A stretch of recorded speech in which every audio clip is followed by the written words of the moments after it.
Could you describe and explain who the Haolan tribe is? Well, I should talk about history, and I'm not a historian, I'm not a genealogist. It's quite difficult, not easy task. But I'm talking about what I've heard from my father and grandfathers and old people here. They talk all these tribes in the mountains area from Al-Raith to Munabbih in the Yemeni side. They belong to two families. One called Hani and the other called Farod. And both of them belong to Khawlan. Who's Khawlan? We don't know exactly, but no one knows about their very, very long generations, like Adnan, Kahtan, Hamdan, others. They don't know exactly who they were, but they can trust their fathers and their old generations who told them that we are sons or we belong to this person or that. So we've heard and still that we belong to these two branches, and they belong to Khawlan. Khawlan, they wrote about him in the history, like Al-Hamdani wrote about him maybe 2,000 years ago, or some says 7,000 years ago. It depends. In my opinion, I think doesn't matter to know exactly. It's okay, it's good if you do, but if you don't know, doesn't mean you belong to nothing.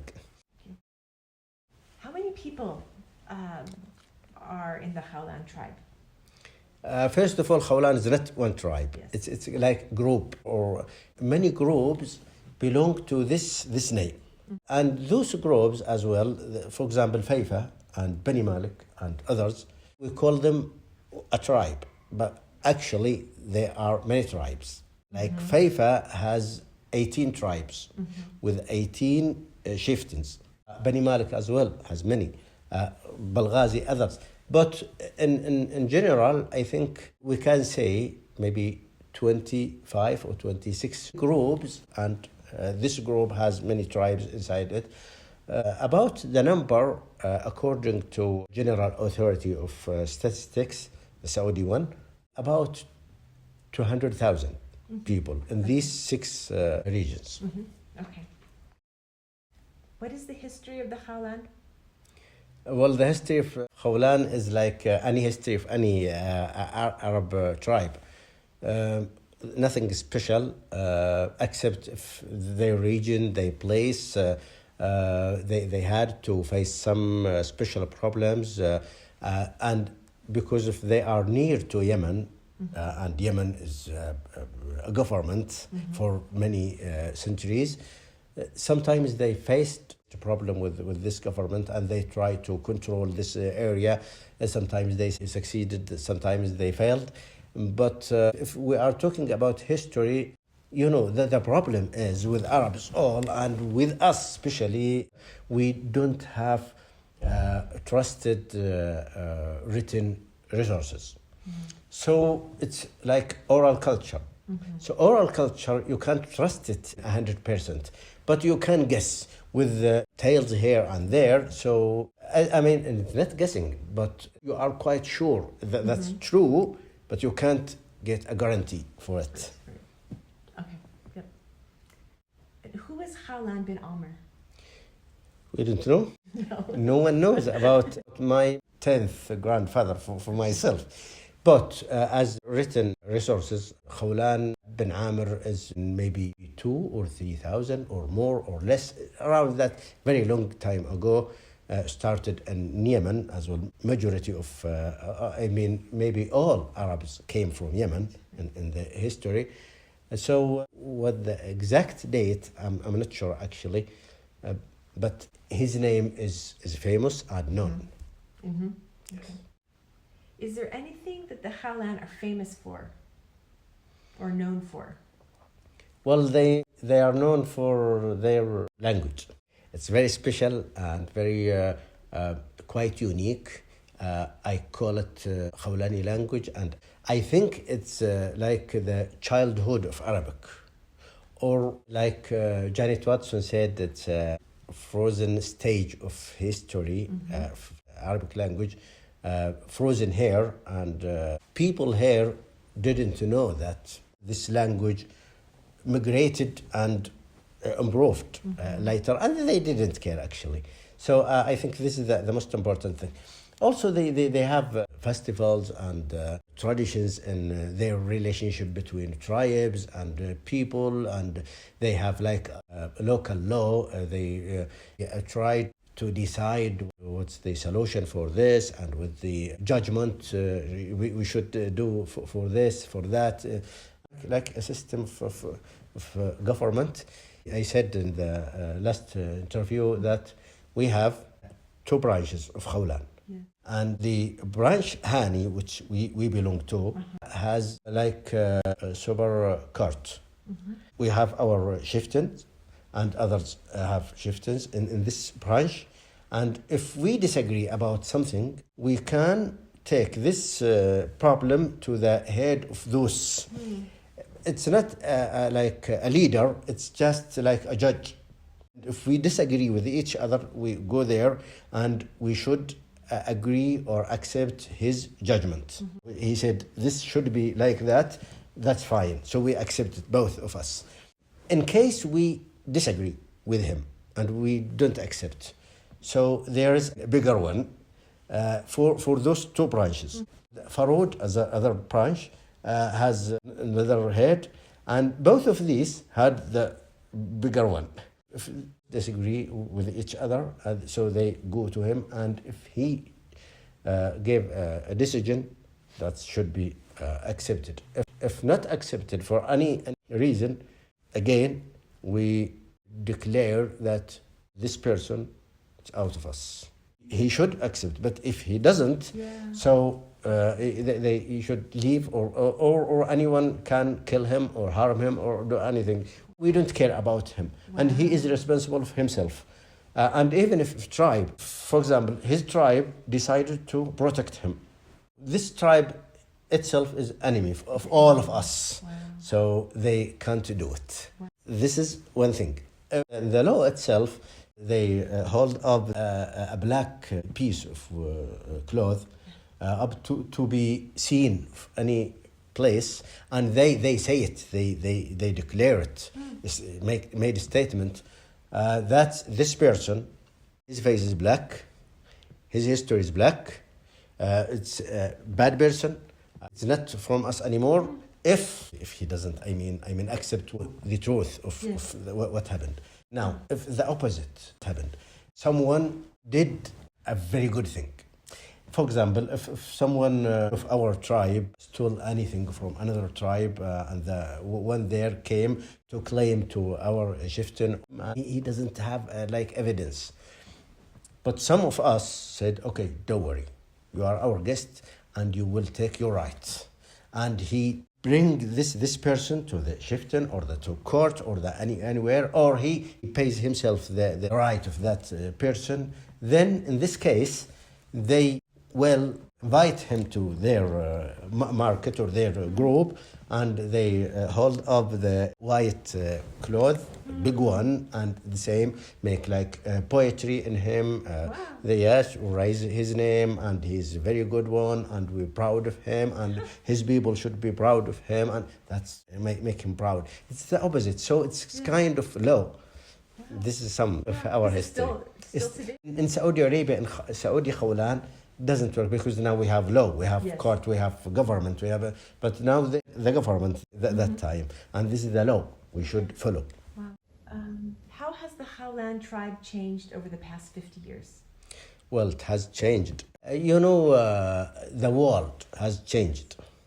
Saudi Arabia has changed as a developing country, and This area has changed very deep and in its language, even houses and buildings and customs and things like that. They know the world, they know other tribes in Saudi Arabia and others. They traveled, the education, media, social media nowadays, many things, even buildings. Look, these buildings are now modern and big and many floors. We didn't have this in the past.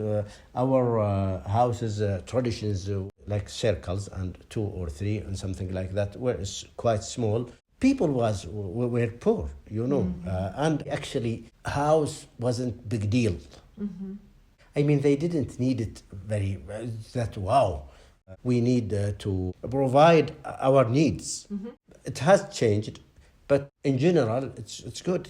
We need this change, but we need to be careful about this moving, the identity, and think about things which is good, and our government encourages us to keep these things, to not lose it. Mm-hmm. Good. What are some important events that are part of Haolan history? Actually, we have many, but the most important thing, which is quite strange, is circumcision. Circumcision. Yes, circumcision, exactly. Yes. This was the most important thing. Why?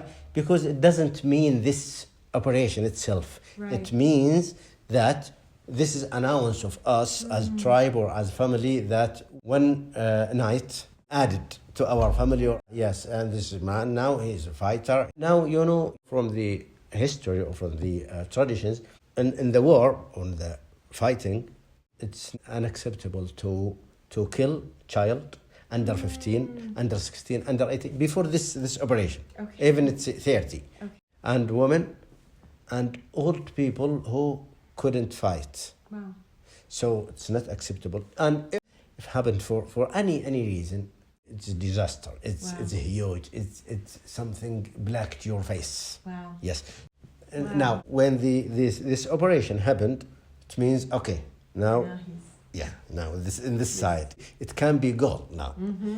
Usually they invited other tribes, they announced it in markets a week or 2 weeks or a month before, tell them that we have this festival, this celebration, and we need to come and to see, because they want them to be as witnesses. Yes, we saw him and we saw this and that happened, what happened, and there is like a protocol in this operation to say I am so and so, and my father is so and so, and my grandfather blah blah blah blah. Give his chain, and my uncle, brother of mother.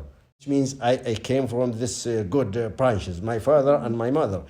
And this also gives another meaning, which means I'm okay, do what you want to do, I'm okay, I'm not afraid in this moment. Yeah. Marriage wasn't that important. I mean, not big festival. It's okay to just family around, neighbors, something like that. Eid. Hajj Eid or Arafah Eid. The second one was very important thing. They meet each other because it has meat and something like that. Yeah. In folklore, we have 2 poetry. One part is for fun, just to play, to just sing. And other are like a protocol. We should know what to do, what to say, who will say it, who will meet us, something like that. They should say it like that, and no, you can't join them, be here because you are a child or you are like that, insane. We have like this row, maybe 10, 20, 2 rows, to go there with one poet, and you should say, the people invited you, they should say like that and welcome you with kind of agreement about this style of talking. And when we finished, okay, we had our dinner and now we are leaving. Now we should say something, we said thank you in poetry, which means thank you for this, and you gave us many things and we are appreciate for that, and something like that, and leave. This is a protocol, and they use it for these like celebrations. Another thing, no, just say anything, and anyone he can join this meeting and play. What is the historical relation between Howland and Tehama? Actually, no relation. You know, it's mountainous area. It's difficult for powers to come to this area. There is nothing deserve to be like put ourselves in this danger. So just mountains, no many things, no resources, no things to make us make this adventure. But in last century, I think the beginning of 20th century, Idrisi Emirate came to this area, to mountainous area, made like agreements between them and Feifa, Bani Malik, other mountains, and in the Yemeni side, some tribes there. It was a part of Idrisi Emirate, but it's kind of agreement more than it's a part of the country or this state, because there's no central government be in Faifa, for example, or others. Chieftain or the leader of this tribe still has the power, and he could decide anything about his tribe. And if he agreed with Idrisi and his government, okay, that's fine. If he disagreed, he will do nothing. And one example of that Idrisi, when he disagreed with King Abdulaziz about something in political, he tried to come to Faifa, and the chieftain of Faifa sent some Faifis at the foot of the mountain.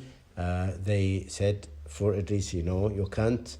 This is disagreement between you and King Abdulaziz, and we don't want to get involved in this case. So that's why he decided to move to Yemen. Yes, he joined the Imam of Yemen, and that's why they occupied us for 6 months later, because he went there and he decided to persuade the Imam of Yemen that those people are my people. And just King Abdulaziz is quite strong. Now he forced me to come, but now believe me, O Imam, if we go back to Jazan and that area, they will join us because they love me. And he came, but it was not true. So that's what happened. Were there any trading routes that went through the Haolan region? Actually, Howland region is a mountainous area, as you know, so it doesn't make sense to make a train of camels to come this area. They came from like desert, and desert came from the coast of Yemen, coming to Jazan coast, to Hijaz, or to Asir, going to Najd.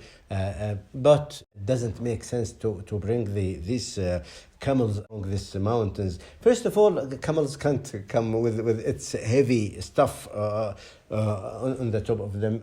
Second, the population itself is quite few, and they very poor. So it was impossible to be in the road of trade. But there individually, yes, some of us went to, for example, Yemen, Munabbih, Bani Malik, and some from Bani Malik came to Faifa or Balghazi or another place to sell their stuff. Very small stuff, because they will carry them on their backs. That's it about trade, I think. No. Yeah, okay. Fortunately. Right, thank you. You're welcome.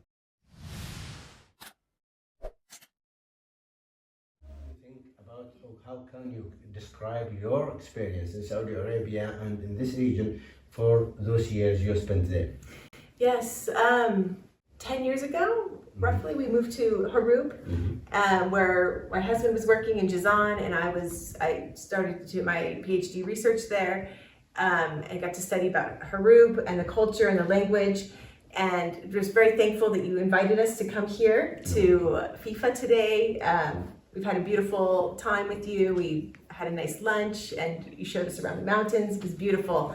There's a lot of history and unique traditions here that I hope to keep learning more about. Okay, well, what did you do in Harub? In your research? Yes, in my research for Harub, I studied about the language and about the culture and how the community is changing, how it's in transition between the past and the present, and how language has become an identity for people in the mountains. It's part of who they are, how they identify themselves, and how place is an important aspect of their identity. You said one day, I think, I don't know if you, in your research or in other speech, you feel sad that people don't care or aren't aware about their identity and the importance of their language. So what do you think in that? Yes, this is something I did face in my research, actually. I wanted to document more of the language because it's different and has unique features that you don't find in other parts of the Arab world. But I found that people didn't understand the value of their culture. They didn't understand the value of their traditions and of their لا language. يتفهمون أهمية لغتهم أو ثقافتهم ولذلك لا يحافظون عليها ولا ينمونها. هذه تقول يعني شيء مؤسف. اوكي. Yes. انت تتكلم عن هروب وعن المنطقة بشكل عام، تقول يعني انه مؤسف ان الناس ما هم مهتمين، تضيع، خلها تضيع. تقول شيء قيم جدا. Have you faced any serious problems as American in Saudi Arabia? No, people have been very welcoming. Really? Really, Oh. very welcoming. We love it here. It was a very good chance to make this interview, and we'll try to explain just brief about our history and about Howland mountains and tribes. I hope we will say another thing in the future time. We are trying to explore ourselves more than to try to explain it for others. So I hope to see you again. Yes, thank you. خلصنا المقابلة وشكرا كثير. تعلمنا كثير منك. شكرا. شكرا. ايضا انا سعيد بهذا اللقاء، سعيد ايضا بوجود الاستاذه الدكتوره جولي لوري التي قدمت من الولايات المتحده الامريكيه وسبق ان درست العلاقات الاجتماعيه والثقافه واللغه واللهجه في منطقه هروب، وايضا في بحثها اشارت الى اللهجه الفيفيه واللهجات المجاوره هنا والى العادات والتقاليد وما يتعلق بها بطبيعة الحال. فهي حرصت أن تأتي إلى فيفاء أيضا وأن تنظر مدى الترابط أو التشابه بين هروب وفيفاء وهذه المنطقة. تواصلت معي وأنا رحبت بزيارتها،